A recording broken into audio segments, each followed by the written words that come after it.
In today's win, Bo Nix made Denver Broncos team history. Not just rookie history, but team history. I want to bring in this tweet from the Broncos. Highest completion percentage in a game in franchise history. Bo Nix. 89.7% completion against the Kansas City Chiefs. Couple things right off the bat. That would be with a minimum of so many attempts. It would be for a quarterback who started and finished the entire game, because obviously there have been quarterbacks who have gone 1-for-1 passing in mop-up duty for the Denver Broncos. That wouldn't count towards this stat. This is only for quarterbacks who started and finished the game, and Bo Nix managed to pull off the highest completion percentage in Broncos history. Another caveat is that was not the Kansas City Chiefs that we saw out there. They completely emptied their bench. We were seeing third, fourth, fifth stringers out there for the Chiefs. It was basically a preseason game in their minds. So, yes, this was not against starting caliber players in the NFL. This was against a bunch of backups. But Bo Nix went out there and exceeded expectations for even going up against a bunch of backups. Sean Payton does have an offense that's going to scheme up a bunch of easy completions for you. Swing routes, screen passes, so on and so forth. Those will always inflate your completion percentage, but in this game and in every other game this year, Bo Nix made multiple high-level NFL throws that you can fairly judge, and you look at those throws and you go, damn, man, Denver's got themselves a quarterback. Now that Bo Nix's regular season for his rookie year is in the books, the final stat totals are in. Playoff stats, of course, do not count towards the official stat total here. So this is Bo Nix's rookie season. 10-7 record, 66.3% completion, 3,775 yards, 29 passing touchdowns, 12 interceptions.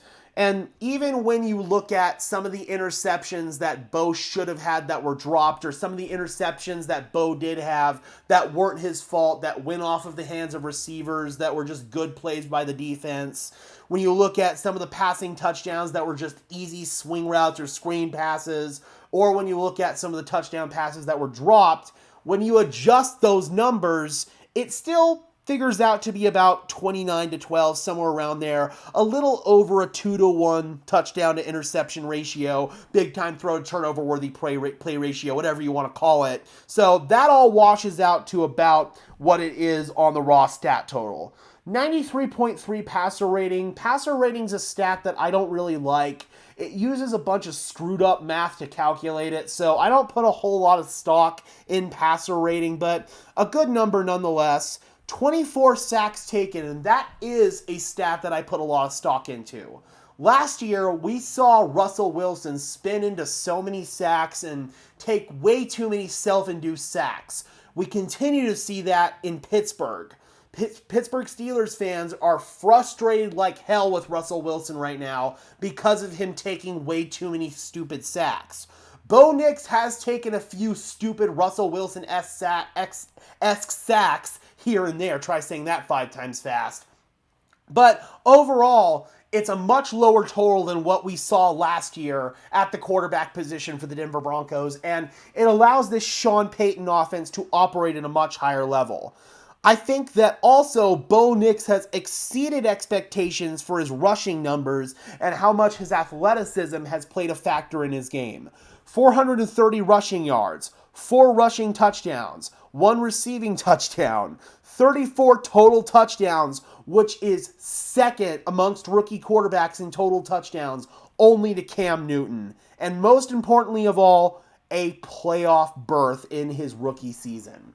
Not many rookie quarterbacks have done that. Even some of the rookie quarterbacks out there who have had the best rookie quarterback statistical seasons, Baker Mayfield, Justin Herbert, those guys were not able to take their teams to the playoffs in year one. CJ Stroud did it last year with the Houston Texans, and now Bo Nix has done it this year with the Denver Broncos.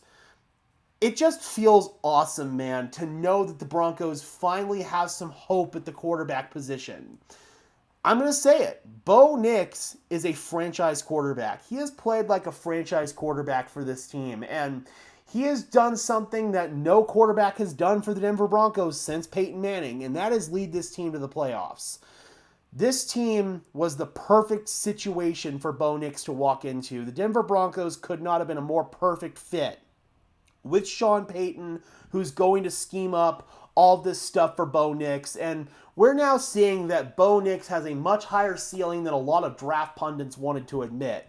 I compared Bo Nix to kind of a hybrid of Drew Brees and Brock Purdy coming out of the draft. And I think the athleticism is kind of shifting that a little bit. And as far as arm talent, you look at Bo Nix's college tape, and when you remove all the screens and swing passes and easy schemed up completions, he made multiple NFL caliber high level throws with high level arm talent. We saw that translate into the NFL. So I don't think there's any doubt at all about Bo Nix's arm talent. And the sky is the limit for Bo Nix in terms of how high he can go, man. He has been sensational this year, and he has put this Broncos team in a position that they haven't been in since Super Bowl 50, and that is a playoff berth. All right, guys, be sure to leave a like on this video as well as subscribe to the channel. And until next time, guys, I'm your host, Gage Madrid, saying peace out.